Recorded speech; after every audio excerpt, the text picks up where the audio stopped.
عليكم ورحمة الله وبركاته.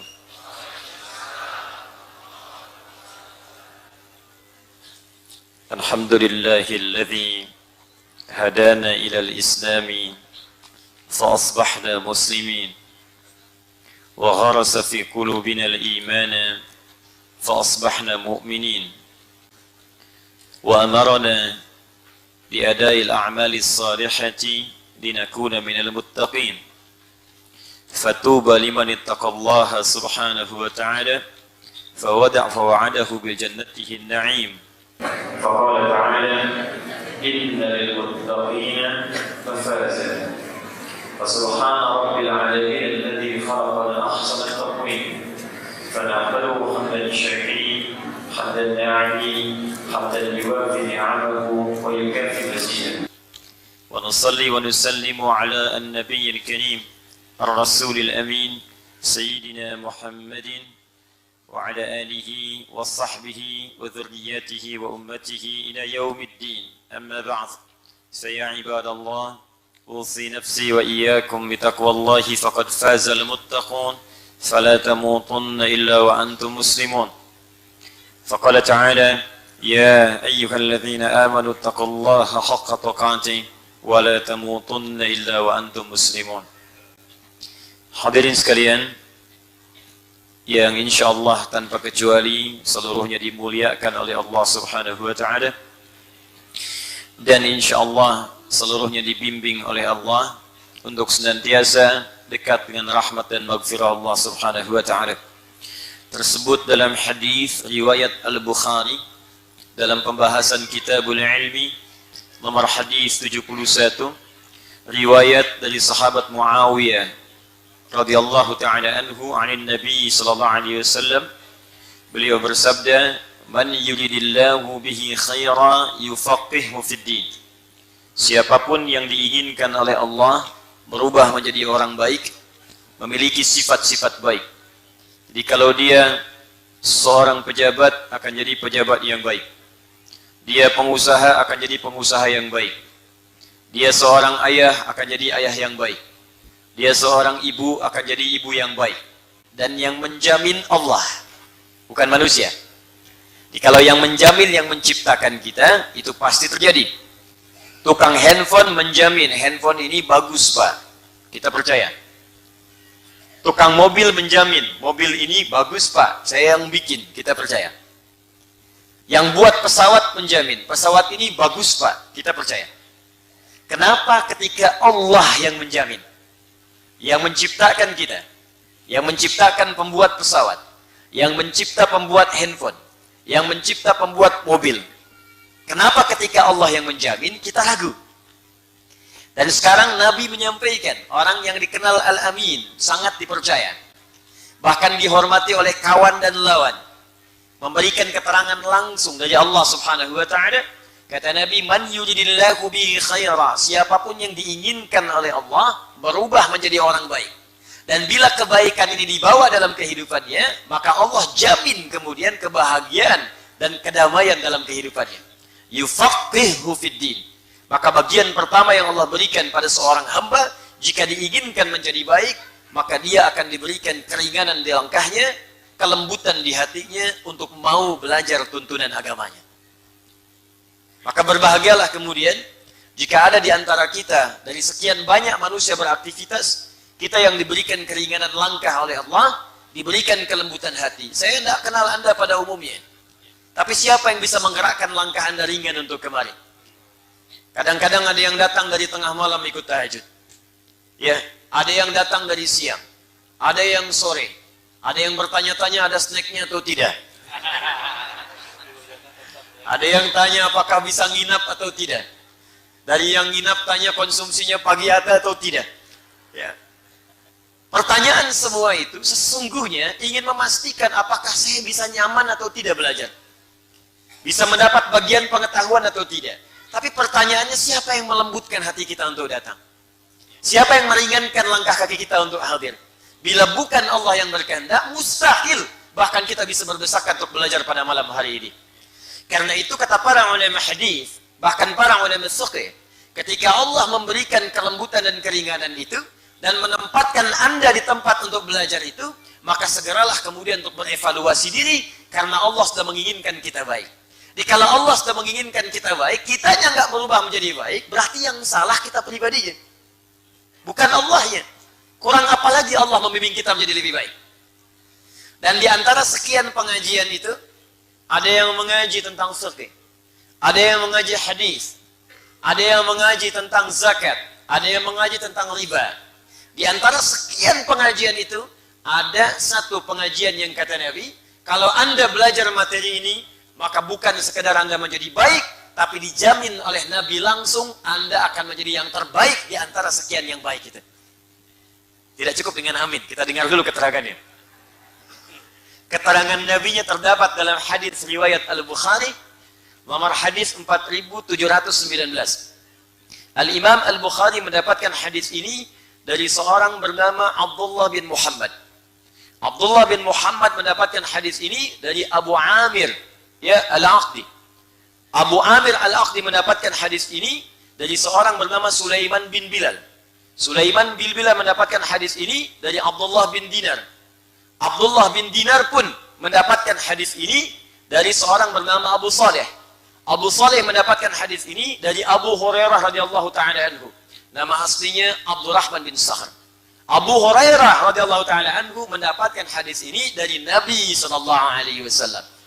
Ya, sanadnya tersambung. Ya, tersambung. Apa yang disampaikan dalam bab ini masuk dalam bab iman, nomor hadis yang ke-9, ya, dalam kitab Sahih Al-Bukhari, bagian jilid pertama, kitab nomor 2. Ya, qala Nabi sallallahu alaihi wasallam, perhatikan kalimatnya, al-imanu bid'un wa sittuna syu'batan wal haya'u minal iman. Iman itu tingkatannya ada lebih daripada 60. Sedangkan sifat malu adalah bagian dari iman. Nah, dari 63 ini, lebih daripada 63 tingkatan ini, ada tingkat pelajaran pertama yang bisa menguatkan iman, yang kalau dipelajari itu, langsung kita akan jadi yang terbaik di hadapan Allah Subhanahu wa taala. Hadisnya disampaikan pula oleh Al-Imam Al-Bukhari, diterima dari Hajjaj bin Minhal. Hajjaj bin Minhal menerima dari Syu'bah. Syu'bah menerima dari Alqamah bin Marsad. Alqamah bin Marsad menerima dari Sa'ad bin Ubaidah. Sa'ad bin Ubaidah menerima dari Abu Abdurrahman As-Sulami. Abu Abdurrahman As-Sulami menerima dari Uthman bin Affan dan Ali bin Abi Thalib radhiyallahu taala anhuma, anin Nabi sallallahu alaihi wasallam qala, khairukum man ta'allama al-Qur'ana wa 'allamah. Khairukum, jika ada orang baik di antara kalian. Jika ada orang baik, man ta'allama al-Qur'ana wa 'allamah, maka yang paling baik di antara sekian yang baik itu adalah orang yang mau mengkaji isi Al-Quran dan mengamalkannya dalam kehidupan. Tidak pernah ditemukan orang baik puncak tertinggi kecuali ahli Quran. Silahkan Anda cek. Dulu 15 abad yang lalu, itu manusia paling buruk semuka bumi. Paling buruk, paling tidak kenal kebaikan. Banyak yang bodohnya, tidak punya peradaban. Jadi kalau ada orang yang sekarang pelaku maksiat, baik itu pencuri, pembegal, pemabuk, pezina, tidak akan pernah bisa menyayangi komunitas ini. Sehingga orang-orang mengenalnya dengan jahiliyah. Jahlun itu bodoh. Kalau pakai tak di ujungnya, berarti semua sifat yang tidak kenal kebaikan. Bukan hanya tidak kenal ilmu, tapi tak kenal akhlak, tak kenal adab, yang baik-baik gak kenal semua. Jahil orangnya, tak sifatnya. Kalau disatukan jahiliyah, berarti menunjuk kepada orang dan perbuatan sekaligus. Jadi kalau Anda ingin melihat pencuri, paling buruk pencuriannya, maka jahiliyah komplit. Jadi kalau pencuri sekarang, itu masih kelas amatiran dibandingkan jahiliyah. Kalau ada pembegal sekarang, maka dibandingkan dengan begal zaman jahiliyah, itu nggak ada tandingannya. Sekarang satu orang membegal, zaman jahiliyah, sekampung begal semua. Jadi kalau ada orang membegal sekarang, itu orang terlambat. Pemabuk sekarang, itu jauh kalah saing dengan jahiliyah. Pemabuk zaman jahiliyah paling pemula. Pemabuk pemula itu minimal 5 kali sehari mabuknya. Jadi yang sekarang itu masih amatiran. Kalau ketemu Abu Jahal paling ketawain dikit tuh. Ya pezina, penipu, koruptor, zaman jahiliyah kumpul semua. Tapi yang paling dahsyat, Allah tidak menurunkan tongkatnya Nabi Musa kepada Nabi Muhammad SAW untuk merubah tipikal sosial di kalangan masyarakat jahiliyah. Allah tidak menurunkan sentuhan Nabi Isa untuk merubah perilaku masyarakat jahiliyah. Tapi Allah menurunkan Al-Quran. Yang dengan Quran itu, tiba-tiba berubahlah semua tatanan sosial masyarakat ini. Dari yang pencuri tobat, pembegal tobat, pezina tobat, pemabuk tobat. Umar itu kan kurang keras apa lagi? Kerjaannya tiap hari nantangin orang. Kalau berani dengan saya naik ke Jabal Qubais. Jabal Qubais yang sekarang ada Istana Raja di atasnya. Ya, sampingnya Sofa samping Zamzam. Persis ada bukit di atasnya itu ada Istana Raja, dulu Jabal Qubais. Tepat di bawahnya sekarang ada tiang lampu rumahnya Abu Jahal. Persis. Kalau Anda naik ke situ, nggak bisa, sekarang istana. Ya, paling lewat samping, begitu lewat ke kanan, ada pos security satu, CCTV warna putih, ngadep ke sini.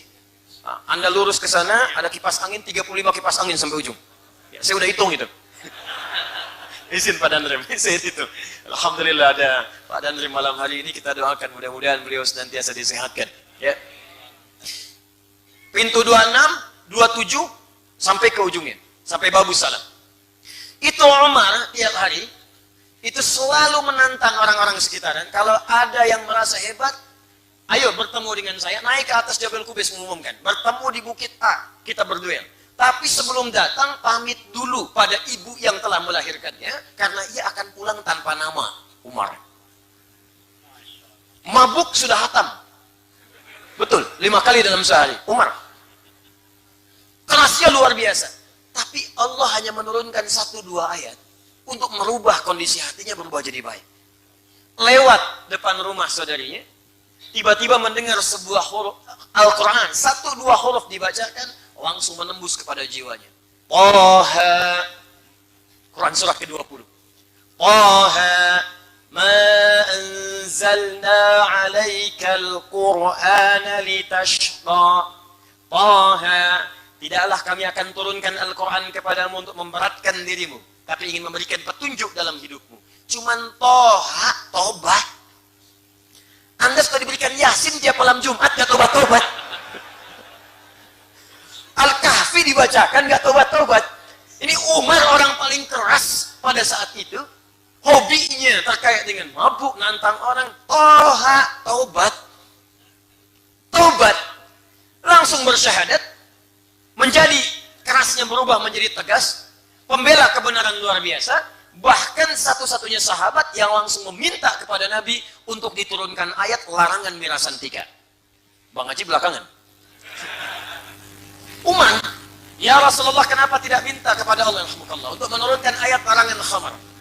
Maka turun tahapan sampai 4 kali, sampai turun Al-Maidah ayat 90 sampai 91. Innamal khamru wal maisir wal azlamu, ya, dan seterusnya, rijsu min amali syaitan fajtanibuhu. Itu karena pertanyaannya Umar. Jundub bin Junadah, tukang begal, pemimpin kampung begal, sekampung begal semua. Ya, kalau Anda ditakdirkan hidup pada saat itu, lewat kampung ini tidak nyetor, Allahu Akbar, nggak dijamin bisa pulang. Gifar namanya. Gifar. Datang pada Nabi, cuma dibacakan seayat 2 ayat, sentuhkan di hatinya, masuk ke dalam relung jiwanya. Langsung berkata, asyhadu an la ilaha illallah, wa asyhadu anna Muhammadar Rasulullah. Ya Rasulullah, saya mohon izin, sa'a'lin syahadati amamal Ka'bah. Saya ingin umumkan syahadat saya di depan Ka'bah. Kata Nabi, la taf'al, jangan lakukan. Karena orang Islam masih sedikit. Kamu umumkan, kamu dipersekusi, dipukuli. Bahaya untuk kamu. Pulang aja ke Gifar berdakwah. Apa jawabnya? Ya Rasulullah, saya ini membegal terang-terangan. Masa syahadat sembunyi-sembunyi? Pembegal dengar ayat Quran, taubat. Dan bersyahadat di depan orang. Kata beliau, asyhadu an la ilaha illallah. Wa asyhadu anna Muhammad Rasulullah. Ya ahla Quraisy, saya sudah syahadat. Mau apa? Allahu Akbar. Dipukulin. Jatuh pingsan. Ketahuan oleh sahabat Ali radhiyallahu ta'ala anhu. Ali berkata, jangan teruskan. Kalau dia terluka, kalian gak akan aman melewati kampung Gifar. Karena setiap transaksi jual beli akan melewati Gifar. Store. Ini preman-preman yang terima storan, telat sekarang gitu. Sudah keduluan sama yang dulu. Tapi dahsyatnya pulang kemudian Jundub ke kota Gifar, lalu berdakwah di sana, menyampaikan ayat tadi yang disampaikan Nabi, cuma 1-2 ayat. Apa yang terjadi? Allahu Akbar, Nabi hijrah ke Madinah. Tiba-tiba dalam suasana hijrah itu, setelah menetap di Madinah, terdengar suara gempar di Madinah. Atau tapak kaki yang luar biasa terdengar. Dok, dik, duk, dok, dik, duk, dok, dik, duk. Orang heboh keluar melihat. Ternyata ketika dilihat, Masya Allah, Jundub bin Junadah sedang memimpin satu kampung masuk Islam semuanya. Kampung begal, sekampung masuk Islam cuma 1-2 ayat. Jadi kalau tiap hari ada yang baca surat A, surat B, surat C, dan tidak memberikan dampak, berarti ada yang salah dengan cara ngajinya. Sekampung, untuk mengabadikan peristiwa itu, maka tidak dikenal dengan nama Jundub, dikenal dengan nama kampungnya. Untuk menyebutkan nama daerah, nama kampung, dalam rumus bahasa Arab, tambahkan al di depannya, ujungnya tambah i. Saya dari Gifar, nama saya Jundub bin Junadah. Tambahkan Gifar, tambah al. Al-Gifar, ujungnya berikan i. Al-Gifari. Maka dikenal beliau dengan kunyahnya Abu Dzar Al-Ghifari. Tuh. Mantan begal, dengar Quran, masuk Islam, jadi dai. Bahkan setelah itu, jadi periwayat hadis, Pak, Bu. Jadi ahli hadis. Anda kalau baca Al-Arba'in, 42 hadis, buka nomor ke-18. Itu di antara hadis yang diriwayatkan oleh Jundub bin Junadah. An Mu'adz bin Jabal wa Jundub bin Junadah radhiyallahu ta'ala anhuma anin Nabi sallallahu alaihi wasallam qala ittaqillaha haitsu ma kunta wa atbi'is sayyi'atal hasanata tamhuha. Itu yang riwayatkan mantan begal. Anda sekolah tinggi-tinggi sampai S1, S2, S3, S4, kelompok 2, sampai tinggi. Pendidikan itu tidak membuat Anda dekat dengan Allah. Untuk apa? Anda meninggal juga. Bekal apa yang Anda bawa kemudian menghadap kepada Allah? Yang paling dahsyat, sudah tinggi-tinggi, dunia juga kemudian tidak baik, akhirat gak punya bekal, mau jadi apa? Jundub bin Junadah. Karena itu Bapak Ibu sekalian, teman-teman, kenapa kita memilih kemudian Al-Quran untuk belajar, dan kita menggali tafsirnya, karena kita berharap kalau jahiliyah saja kemudian bisa menjadi baik, maka kita yang di suasana lebih modern saat ini, seharusnya lebih baik dibandingkan dengan masa-masa yang telah lampau. Itu yang menjadikan kita memilih Al-Quran sebagai topik kajian di setiap malam Jumat ini. Dan kita telah sampai di pembahasan surah Al-Fatihah pada ayat yang ke-7. Ya, siratal ladzina an'amta alaihim ghairil maghdubi alaihim waladdallin. Sebelum diteruskan, saya selalu menyampaikan evaluasi. Saya tidak ingin ada yang datang mengaji ke sini, hanya datang, duduk, dengarkan, pulang. Tidak. Saya sampaikan komitmen dengan 2 komitmen. Masih ingat komitmennya? Awas, saya sudah melihat wajah-wajah yang sudah saya tatap ya. Jadi Anda tidak bisa mengelak insyaallah. Ya. 1, kita punya komitmen bahwa pada setiap surah yang kita bahas, ayat yang saya sampaikan, kita punya kewajiban pertama untuk menghafalkannya. Sepakat? Kenapa lemes? Sepakat? Wah, kok masih Al-Fatihah kok. Tenang aja. Al-Fatihah itu yang kencang aja, sepakat. Nanti begitu masuk Al-Baqarah baru sepakat. Sepakat? Nah, bismillah, siap niatkan. Insya Allah 1 ayat itu bisa sebulan kita bahas. Masa seayat 1 bulan itu nggak selesai? 1 ayat sebulan masa nggak hafal-hafal? Alif Lam Mim. Sebulan nggak hafal, keterlaluan. Saya ruqyah itu. 1 ayat. Baik, yang kedua, kita punya komitmen setiap ayat yang kita bahas, insya Allah langsung kita amalkan. Jadi menghafal, mengamalkan. Menghafal, mengamalkan. Insya Allah Qurannya hadir dalam jiwa kita, dan amalnya juga kita praktekkan dalam kehidupan. Mudah-mudahan kalaupun wafat, sudah hafal ayat-ayat Quran itu, sekaligus mengamalkannya. Dan mudah-mudahan husnul khatimah insya Allah. Bismillahirrahmanirrahim. Al-Fatihah. Kenapa dinamakan dengan Al-Fatihah? Memiliki 2 makna utama. Sebelum saya masuk ke ayat yang ke-7, saya simpulkan dengan cepat.